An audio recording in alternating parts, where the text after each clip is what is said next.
Welcome you to in the new video of AMU triple E 2021। हम लोग electrochemistry start करेंगे, जिसमें मैं आपको इलेक्ट्रोकेमिस्ट्री के वो इम्पॉर्टेंट क्वेश्चन जो आपके एग्ज़ाम में आते हैं AMU ट्रिपल ई में, उन सभी को क्वेश्चंस को मैं करवाऊंगा, उस टाइप के क्वेश्चंस करवाऊंगा। और जो क्वेश्चन बन सकते हैं उस टाइप के क्वेश्चन भी मैं आपको बताऊंगा इलेक्ट्रोकेमिस्ट्री में। इलेक्ट्रोकेमिस्ट्री इसमें क्वेश्चन अच्छे आते हैं और ये बहुत ही कह सकते हैं इजी टॉपिक है, इजी चैप्टर, इसको आप अच्छे से कवर कर सकते हैं। इसकी मैंने कमेंट पिछले वीडियो डाला था जिसमें मैंने आपसे पूछा था कि आप कौन सा चैप्टर पढ़ना चाहते हैं या कौन सा टॉपिक पढ़ना चाहते हैं। उसमें बहुत कुछ कमेंट्स आए, ठीक है, तो उसमें कमेंट था इलेक्ट्रोकेमिस्ट्री, तो मैंने सोचा चलो सबसे पहले इलेक्ट्रोकेमिस्ट्री को ही कवर किया जाए और बाकी जिन लोगों ने कमेंट्स किया था उन लोगों के भी चैप्टर में जल्दी इसके बाद जब ये ख़त्म हो जाएगा उसके बाद उनको भी कवर करूँगा। और उसमें एक कमेंट था कि इम्पॉर्टेंट टॉपिक्स की सीरीज़ लाइए, तो मुझे ये सही लगा, क्योंकि अगर मैं इम्पॉर्टेंट टॉपिक्स में आपको बता देता हूँ जिनसे क्वेश्चन आ सकते हैं या आते हैं, तो आपके लिए ज़्यादा हेल्प होगा, आप उनको तैयार करके अच्छा स्कोर कर सकते हैं। तो ये मुझे ज़्यादा कमेंट लगा। बाकी पहला कमेंट इलेक्ट्रोकेमिस्ट्री का था, तो मैंने सोचा चलो पहले इलेक्ट्रोकेमिस्ट्री को स्टार्ट करते। तो प्लीज़ इस वीडियो को ज़्यादा से ज़्यादा लाइक ज़रूर करना, और चैनल पर नए हो, चैनल को सब्सक्राइब नहीं किया तो भाई क्या देख रहे हो, सब्सक्राइब ज़रूर कर लो, क्योंकि यहाँ पर आपको जो भी आपको टॉपिक पढ़ना है उसको बताएंगे तो मैं आपको पूरा सोल्यूशन दूंगा। तो इलेक्ट्रोकेमिस्ट्री मैं स्टार्ट करता हूँ, उसमें बहुत सारी चीज़ें हैं, पर मैं आपको पहले ही मैंने आपको बता दिया था कि मैं यहाँ पर वही चीज़ें बताऊँगा जो आपके एग्ज़ाम में पूछी जाती हैं और जो काफ़ी इंपॉर्टेंट हैं। बेसिक चीज़ें मैं आपको बार बार नहीं बताऊँगा, क्योंकि वो आप लोग अपने क्लास 11th और 12th में पढ़ चुके होते हैं ऑलरेडी। तो जैसे कि कंडक्टेंस हो गया, स्पेसिफिक रेजिस्टेंस हो गया, और रेजिस्टिविटी हो गया, या फिर कप्पा क्या होता है, इक्विवेलेंट कंडक्टिविटी क्या होती है, मोलर कंडक्टिविटी क्या होती है, इन सब की यूनिट, इन सब के फार्मूलाज, ठीक है। तो ये सब, इस सब से बनने वाले छोटे छोटे न्यूमेरिकल्स वो आपको खुद ही देखने होंगे और खुद ही अपने आप प्रैक्टिस करने पड़ेंगे। मैं स्टार्ट करूँगा सबसे पहले कोलराउस लॉ के बारे में। तो आपका ऑब्जेक्टिव पेपर है, तो यहाँ पर कोलराउस लॉ का स्टेटमेंट तो आएगा नहीं, पर हाँ स्टेटमेंट में वो पूछ इस आ सकता है कि value of equivalent conductivity of at infinite dilution is equal to sum of conductivity of cations and anions. ये कौन सा ला है, वो इस तरह पूछ सकता है। कई ला दिए होंगे, उसमें एक ऑप्शन होगा कोलराउस लॉ, तो आप उसको क्लिक कर सकते हैं। तो मैं आपको कोलराउस लॉ के बारे में थोड़ा सा ज़्यादा डिटेल नहीं जाऊँगा, क्योंकि आप लोग इसको ऑलरेडी पढ़ चुके हैं। तो जैसे कि मान लो जो अभी मैंने स्टेटमेंट पढ़ा उसका मतलब क्या है, इसका मतलब यह है कि value of equivalent conductivity of solution, किसी भी सोल्यूशन की इक्विवेलेंट कंडक्टिविटी जो होगी लैम्डा, इसको डिनोट किया जाता है lambda A infinity, equivalent conductivity infinite dilution equivalent is equal to equivalent conductivity of solution at infinity is equal to sum of conductivity of cations, या हम उसको plus sum of conductivity of anions, और सभी किसमें हैं, eight infinite dilution. तो ये पूरा कोलराउस लॉ हो गया। स्टेटमेंट मैंने आपको बोल के बता दिया और ये मैंने आपको बता दिया। अब इसको एग्जांपल से समझते हैं क्या इसका मतलब है। एग्जांपल बताएंगे तो आप सब समझ जाओगे कि value of equivalent conductivity infinite dilution of AgNO3 ऐसे लिखा है। तो आप इसको आयंस में ब्रेक करना आपको पता ही होगा कैसे इसको ब्रेक करते हैं। तो इसको हम लोग कैसे ब्रेक कर सकते हैं, lambda infinite Ag plus lambda infinite NO3 minus, यही है कोलराउस लॉ, यही कहता है कोलराउस लॉ, और कुछ नहीं। एक एग्जाम्पल और ले लेते हैं कि लैम्डा इन्फिनाइट CH3 COOH, इसको करते हैं तो हो जाएगा CH3 COO minus plus lambda infinite of CH3H plus. तो यही है कोलराउस लॉ। अब इनसे न्यूमेरिकल्स बहुत ही, और इनसे बनने वाले न्यूमेरिकल्स भी बहुत ही ज़्यादा पूछे जाते हैं, और वो बहुत ज़्यादा इजी होंगे न्यूमेरिकल्स, पर बहुत अच्छे। इसके बाद मैं आपको कवर करूँगा नर्स इक्वेशन के बारे में, पर पहले चलिए कोलराउस लॉ के कुछ क्वेश्चंस बता देते हैं। नहीं, काम करते हैं, पहले हम नर्स इक्वेशन को भी कवर कर देते हैं, फिर सभी क्वेश्चन एक साथ करेंगे। तो नर्स इक्वेशन बताने से पहले आपको कुछ बेसिक चीज़ें पता होनी चाहिए। नहीं पता तो मैं बता दे रहा हूँ कि आपको याद करना पड़ेगा कि एनोड पे हमेशा ऑक्सीडेशन होता है और कैथोड पे हमेशा रिडक्शन होता है। एनोड पे हमेशा ऑक्सीडेशन होता है, कैथोड पे हमेशा रिडक्शन होता है। अगर आपको ऑक्सीडेशन रिडक्शन नहीं पता तो आप लोग अपनी बुक को पढ़ना पड़ेगा 12th क्लास में और 11th क्लास का, तभी आपको समझ में आएगा। बाकी मैं आपको थोड़ा सा बता ज़रूर सकता हूँ कि ऑक्सीडेशन और रिडक्शन होता क्या है। कि जैसे कि मैं आपको बात आता हूँ जिंक के बारे में, कि अगर कोई Zn है और अगर ये इसमें ब्रेक हुआ, इसमें आयनाइज हुआ, तो ये क्या हुआ, यह ऑक्सीडेशन हो गया उसका। और वहीं पर अगर मान करो ऐसे Cu2++2E- गिव Cu, तो ये क्या होगा, रिडक्शन हो गया। ये कौन सी रिएक्शन है, ये रिडक्शन रिएक्शन है, ये ऑक्सीडेशन रिएक्शन है। अब यहाँ पर नेक्स्ट इक्वेशन में आपको बताऊँगा, तो इसमें एक फार्मूला है, उसको पहले आपको ध्यान करना पड़ेगा कि ई सेल का मतलब होता है, आप लोगों ने पढ़ा होगा, EMF of cell. EMF of cell is equal to क्या होता है,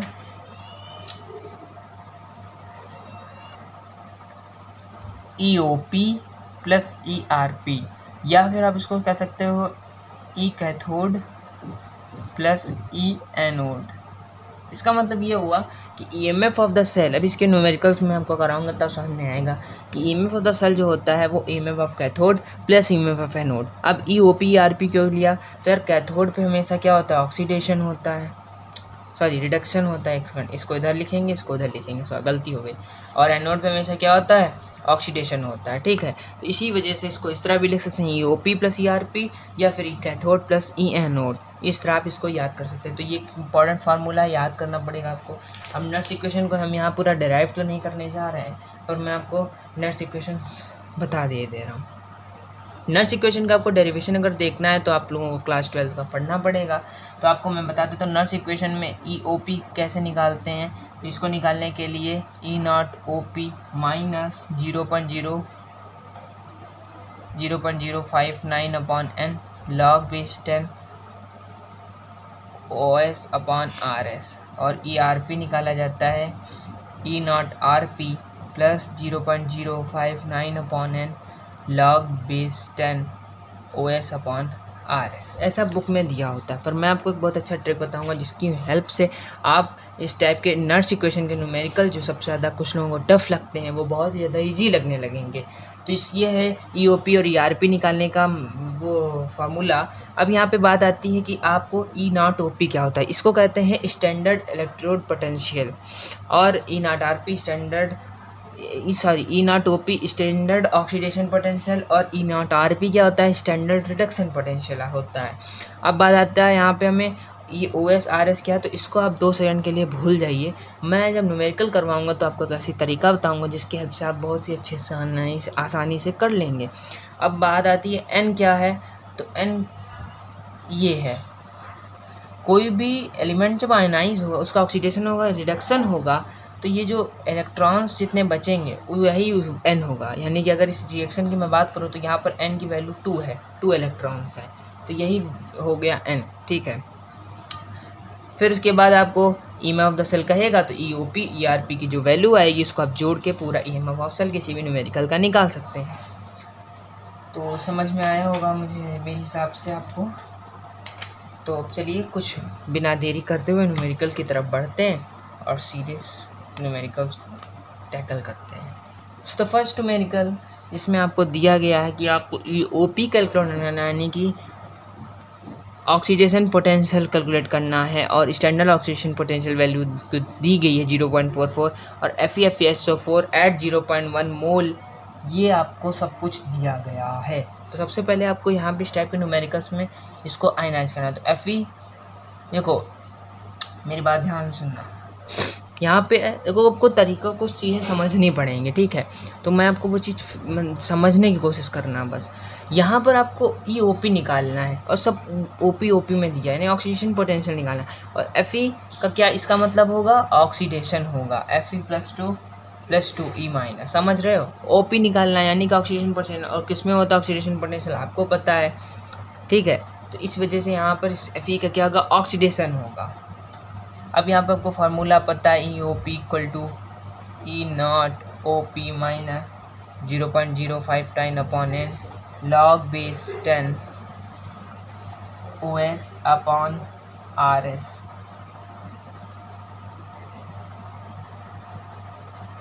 ठीक, हाँ, तो मैंने आपको बताया था कि मैं आपको चीज़ बताऊंगा कि OSRS का क्या मतलब है। तो इसको आपको OSRS मतलब का प्रोडक्ट अपॉन रिएक्टेंट, जो प्रोडक्ट में होगा उसको ऊपर लिख देंगे, जो रिएक्टेंट में होगा उसको नीचे लिख देंगे, उसकी वैल्यूज़ मतलब लिख देंगे, ठीक है, उसको नहीं लिख देंगे, उसकी वैल्यूज़ लिख देंगे, प्रोडक्ट अपॉन रिएक्टेंट। ये आप इस तरह मेरे हिसाब से याद रखो तो ज़्यादा आपको ईजी पड़ेगा। E0OP की वैल्यू 0.44 माइनस 0.059 अपॉन n की वैल्यू मैंने आपको बताया था क्या होगी, ये देखो 2 है, log base 10, product upon reactant product 0.1 मोल लिया जाएगा Fe+2 वाला, और Fe जब कुछ नहीं तो 1 मान लिया, कुछ दिया ही नहीं है, तो यहाँ पर आप जो कैलकुलेट करेंगे तो इसका कितना वैल्यू आएगी 0.4695। तो मैंने टाइम ना ज़्यादा ख़राब हो तो इसके लिए पहले ही वैल्यू निकाल के रखी थी, इस वजह से मैंने उनको बता दिया कि इसका वैल्यू आंसर आएगा 0.4695। नेक्स्ट क्वेश्चन करेंगे तो आपको अच्छे से ज़्यादा समझ में आएगा, ठीक है। ये जो न्यूमेरिकल मैंने यहाँ पर जो ये न्यूमेरिकल मैंने लिया है, इस क्वेश्चन को मैंने ऐसे हिसाब से सेट किया है कि इसमें सब कुछ पूछ ले, जितना भी आपके क्वेश्चन बन सकते हैं वो क्वेश्चन इससे निकल जाए। तो आपको ये क्वेश्चन से बहुत सारी चीज़ें क्लियर होने वाली हैं। तो अगर आपसे यहाँ पे एनोड सबसे पहले से पूछ रहा है कि आपको सब दिया है, given data Zn+2 Cu+2 Cu, तो यहाँ पर आपको दिख रहा है ऑक्सीडेशन हो रहा है या रिडक्शन हो रहा है, समझ में आई बात। 1 मोल Zn+2 से Cu+2 1 मोल, और ये सब सॉलिड है, समझ रहे हो। तो पहले क्या कह रहा है कि एनोड एंड रिएक्शन एट, तो आप बताइए एनोड पे क्या होता है, ऑक्सीडेशन होता है, तो ऑक्सीजन यहाँ पे किसका हो रहा है, इसका हो रहा है, तो एनोड, इसकी रिएक्शन लिख दो, तो आपका पहला आंसर आ गया, ठीक है, कोई दिक्कत। अब सेकंड क्वेश्चन क्या आ रहा है, cathode and reaction, cathode second पूछ रहा है कैथोड की रिएक्शन, वो लिखिए रिएक्शन एट कैथोड, ठीक है, वो मैं स्टेटमेंट नहीं लिख रहा हूँ, तो इसकी लिख दो Cu2++2E- गिव्स Cu, तो इस सेकंड आपका आंसर हो गया कि कैथोड की रिएक्शन हो गया। थर्ड पूछ रहा है कि सेल रिएक्शन, सेल रिएक्शन मतलब सेल रिएक्शन, देखो जब सेल रिएक्शन पूछेगा तो यहाँ पर आपको कैथोड भी होगा एनोड भी होगा, तो पूरे सेल बनेगा, ठीक है। तो सेल रिएक्शन के लिए कैसे करना है देखिए, Zn गिव्स Zn+2+2E-, उसी तरह Cu+2+2E- गिव्स Cu। दोनों रिएक्शन को आपस में अगर हम लोग ऐड कर दें तो ये और ये कट जाएगा, तो बनेगा Zn+Cu+2 गिव्स Zn+2+Cu। Zn और Cu सॉलिड हैं और यही आपकी सेल रिएक्शन है। जब सेल रिएक्शन होगी तो इस शक्ल की होगी, ठीक है। चौथी चीज़ आपसे यहाँ पे पूछा है कि number of electrons used in the change, इस चेंज में कितने इलेक्ट्रॉन्स का यूज हुआ है, तो मेरे हिसाब से दो इलेक्ट्रॉन्स का यूज हुआ है। और हाँ, आपको बता देना चाहता हूँ कि अगर यहाँ पे मान लीजिए यहाँ पर 4 होता, यहाँ पर 3 होता या 2 होता, तो आपको क्या करना होगा, दोनों ही नंबर ऑफ़ इलेक्ट्रॉन्स को आपको किसी तरह बराबर करना होगा। कैसे करेंगे बराबर, तो आपको मल्टीप्लाई दोनों में करवाना होगा किसी भी तरह, जैसे ऊपर को 2 से कर दो, नीचे को 3 से कर दो, बराबर हो रहे हैं, दूसरा करना है। फिर आपसे पूछ रहा है कि EMF ऑफ द सेल बताइए, ठीक है। फिफ्थ पूछ रहा है आपसे क्या, EMF ऑफ द सेल बताओ, EMF ऑफ द सेल। पांचवी चीज़ आपसे क्या पूछ रहा है, standard EMF of the cell. पांचवी चीज़ क्या पूछ रहा है, standard EMF of the, standard EMF of the cell यानी कि E0 सेल।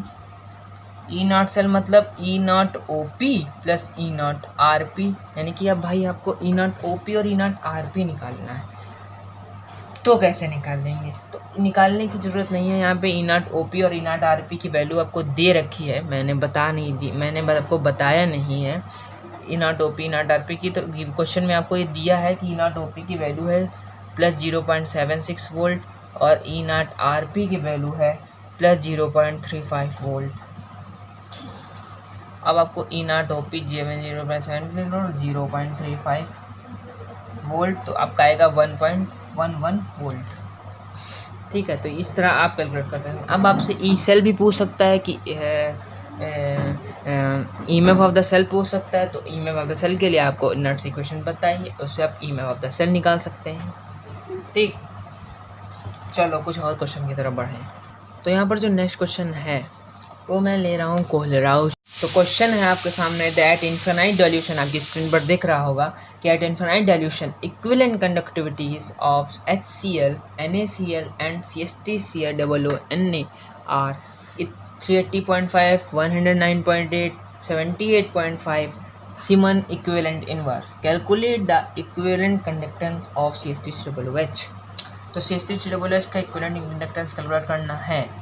तो CH3COOH इसमें आयनाइड होगा CH3COO माइनस प्लस डेटा है जैसे HCl है, NaCl है, CH3COONA, इनको ऐसा आयनाइज करना है कि एट लास्ट ये आपको CH3COO माइनस और H प्लस दे दें। तो पहले को हम आयनाइज करते हैं।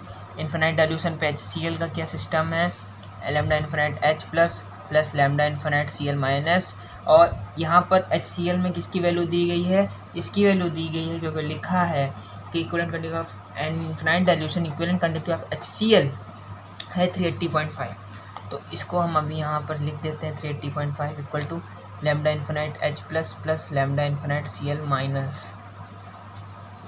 अब उसके बाद है NaCl। तो NaCl के साथ भी वही करते हैं जो HCl के साथ किया, इसको भी कर लेते हैं कोलराउस लॉ की तरह, कोलराउस लॉ से। और यहाँ पे इसकी वैल्यू दे रखी है हमारे सामने 109.8 lambda infinite Na plus plus lambda infinite Cl minus, second equation. Then the third equation is कि CH3COONA सोडियम एसीटेट। तो lambda infinite CH3COONA gives lambda infinite CH3COO minus plus lambda infinite Na plus. तो आपको अब इन तीन equation से इसकी value चलो लिख देते हैं। इसकी वैल्यू है 78.5 equal to lambda infinite CH3COO minus plus lambda infinite Na plus. अब इन तीन इक्वेशन से आपको ऐसा करना है कि ये मिल जाए। तो कैसे सॉल्व करेंगे, चलो काम करते हैं। पहली और दूसरी इक्वेशन को आपस में माइनस कर देते हैं, subtracting subs equation 1 minus equation 2। तो फर्स्ट और सेकंड इक्वेशन को हम लोग जब यहाँ पे माइनस कर देते हैं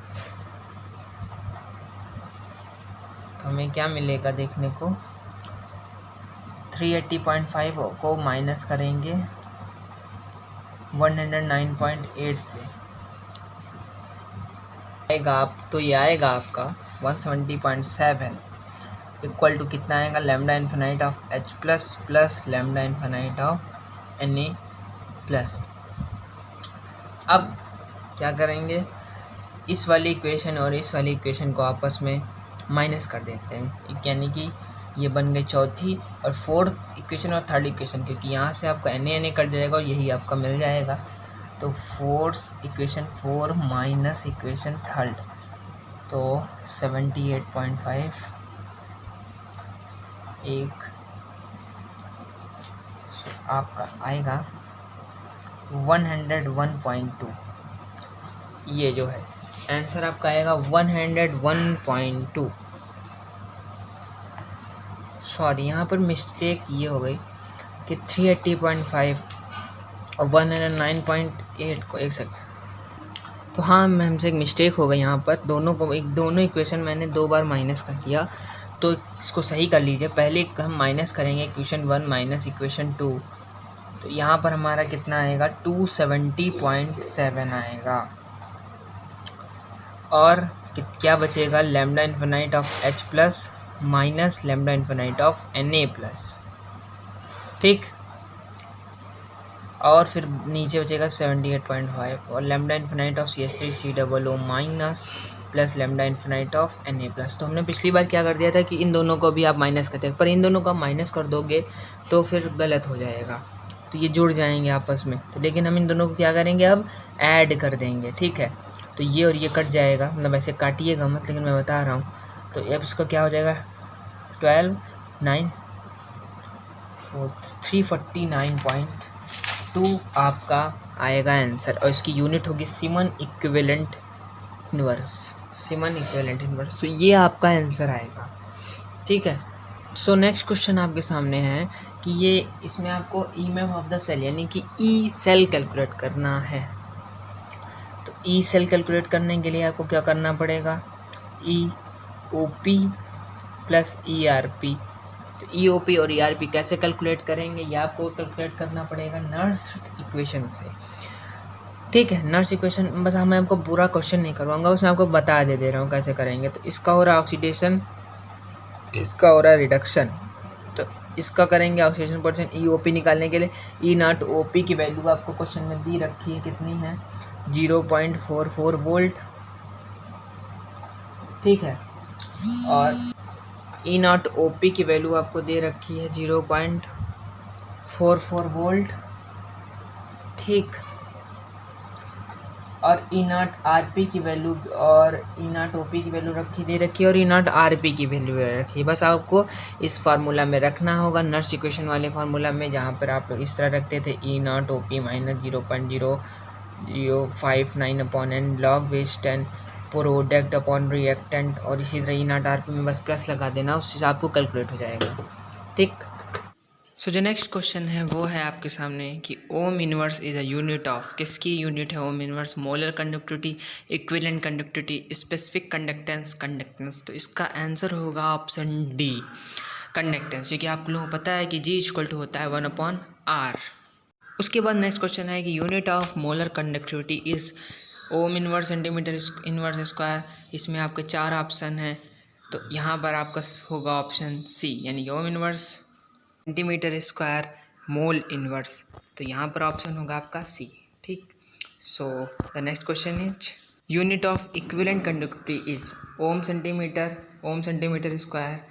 जो भी है 4 ऑप्शन है, तो यहाँ पर आपको होगा B option, equivalent inverse. So the next question is the standard electrode potential is measured by voltmeter, galvanometer, pyrometer, ammeter. मतलब स्टैंडर्ड इलेक्ट्रोड पोटेंशियल किसके द्वारा मेज़र किया जाता है? तो आप लोगों को पता है कि जब पोटेंशियल की बारी आती है तो वो सिर्फ और सिर्फ किसके द्वारा मेज़र करता है? वोल्टमीटर, क्योंकि अमीटर होता है करंट मेज़र करने के लिए।